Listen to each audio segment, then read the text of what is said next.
కాకినాడ పోర్టులో deputy CM Pawan Kalyan జరిపిన ఆకస్మిక తనిఖీల్లో భాగంగా స్టెల్లా అనే షిప్ లో జరుగుతున్న అక్రమ బియ్యం తరలింపు విషయం రాష్ట్ర వ్యాప్తంగా చర్చనీయాంశంగా మారింది. అలాగే ఆ తనిఖీల్లో భాగంగా అక్కడ పవన్ చెప్పిన సీజ్ ద షిప్ డైలాగ్ కూడా సోషల్ మీడియాలో ట్రెండ్ అయింది.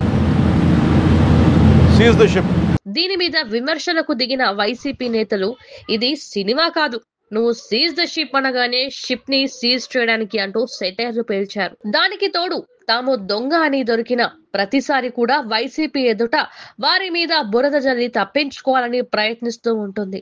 అలాగే ఇక్కడ కూడా పవన్ పట్టుకున్న అక్రమ బియ్యాన్ని పక్కన పెట్టి తనకు కూడా పోర్ట్ అధికారులు షిప్ దగ్గరకు వెళ్ళనివ్వడం లేదు అని చెప్పిన మాటలను పట్టుకుని అలా అయితే పవన్ రాజీనామా చేయాలని ఒకరు, అసలు పవన్ ను నిర్బంధించిన ఆ వ్యక్తులెవరు అంటూ మరొకరు మీడియా ముందుకొచ్చి హడావిడి చేసి మీడియా అడిగిన ప్రశ్నలకు సమాధానం చెప్పలేక తమతో పాటు తమ పార్టీని నవ్వుల పాలు చేసుకున్నారు. స్టెల్లా షిప్ పవన్ చెప్పినట్లు సీజ్ చేయబడుతుందా, లేక వైసీపీ నేతలు వాదిస్తున్నట్లు ఆ అవకాశం లేకుండా పోతుందా అనే దాని మీద ఉత్కంఠ మొదలైంది. ఆ ఊహాగానాలకు తెరదింపుతూ షిప్ వాస్ సీజ్డ్ అంటూ కాకినాడ జిల్లా కలెక్టర్ షాన్ మోహన్ ప్రకటించారు. ప్రభుత్వ పేదలకు పంచే రేషన్ బియ్యాన్ని అక్రమ రవాణా చేస్తున్నట్లు స్టెల్లా షిప్ ను స్వాధీనం చేసుకున్నాం. అసలు ఈ బియ్యం పోర్ట్ దాకా ఎలా వచ్చాయనే దాని మీద సమగ్ర విచారణ చేపడుతున్నట్లు వివరించారు. ఇందుకు గాను రెవెన్యూ, పోలీస్, కస్టమ్స్, పౌర సరఫరాల శాఖ, పోర్ట్ అథారిటీ అధికారులతో కూడిన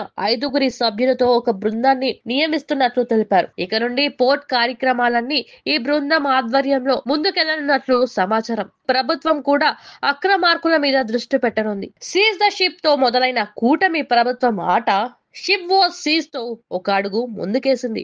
అలాగే ఒక ప్రత్యేక బృందాన్ని నియమించి మరో అడుగు ముందుకెళ్ళింది. ఇక ఇన్నాళ్ళు కాకినాడలో గుట్టుగా నడుస్తున్న ఈ మాఫియా వెనుక ఉన్న ఆ దృశ్య శక్తి ఎవరనేది బయటకు తీయడంతో దీనికి సదరు అక్రమదారులను చట్టం ముందు నిలబెట్టడంతో కథ క్లైమాక్స్ కు చేరుతుంది. అక్కడి దాకా సినిమాను ముందుకు తీసుకెళ్లిన సాహసం కూటమి ప్రభుత్వం చేయగలుగుతుందా, ఆ మాఫియా చేయనిస్తుందా అనేది ఇక్కడ ప్రశ్న.